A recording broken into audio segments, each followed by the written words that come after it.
what environments teach us which parts of ourselves are acceptable. What function of the university is not simply to teach breadwinning or to furnish teachers for the public schools or to be a center of polite society. It is, above all, to be the organ of that fine adjustment between real life and the growing knowledge of life. And so it begs the question of, like, is it too late by the time teachers get into the workforce for us to be doing anti-racist PD? Should it have already been happening in that undergraduate experience, as that's really where we're forming who we are. In college, when we're trying to decide what we want to study, we're reading different texts. That's actually where we should be doing the labor, because then that's what you bring into the workforce. That's what you bring into the real world. And how are we being more intentional on the undergraduate level to ensure that people are being forced to sit with their reality and unlearn certain ways in which they think the world should operate, because otherwise they go into the real world and create policies that perpetuate all of the anti-Black things. All the anti-Blackness. And that actually gets at our question, why does this make identity formation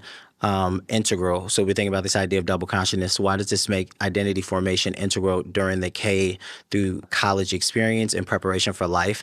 I would argue that this way of thinking about our world needs to happen before undergrad. Like, there should be some kind of curriculum in, primary schools, middle schools, and obviously age appropriate, but, throughout our educational life, where we are constantly being presented with information that helps us understand how we need to see ourselves in the world and and how the world sees us based on the historical context. And I think that happens in a social studies class. Maybe it happens in a social studies class. Yeah, I was about to say. Yeah, maybe.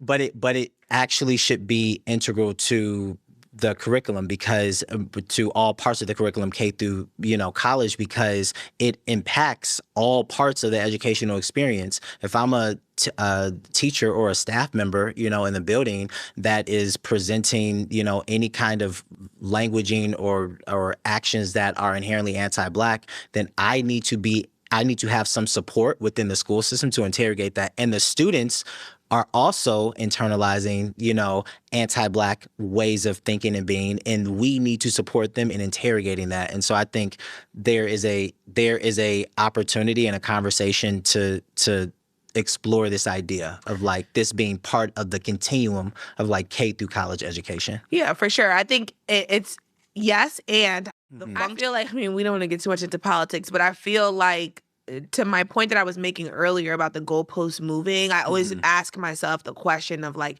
is that really where our labor is needed? Is like pouring into, like, voting in the political system? If when policies are passed, we see historically they're repealed, right? We see a different institution created that, like, recreates the same problem in a different way.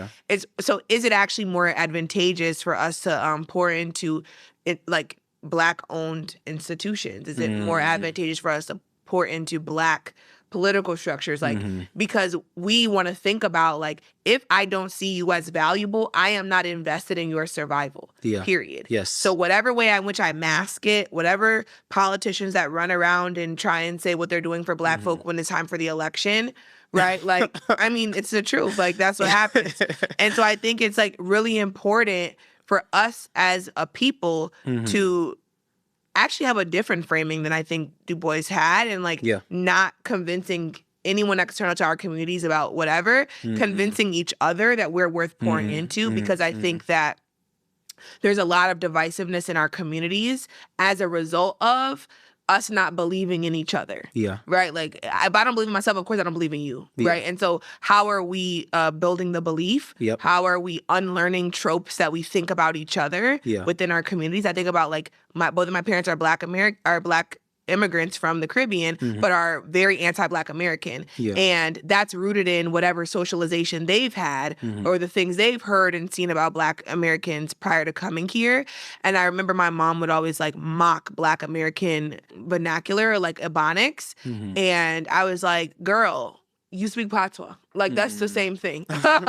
You're speaking broken British English. They're speaking broken English. It's the same thing. And she was like, wow, I never thought about, like, they don't have a language. Yeah, girl, that's their language. The same way in which that's your language, right? And I think, like, there's just a lack of awareness of, regardless of where you are in the world, in the diaspora, like, we are having a similar experience. Yeah, and if we lean into that as opposed to like crabs in a barrel, we potentially do more than survive. Yeah, right? no, I agree.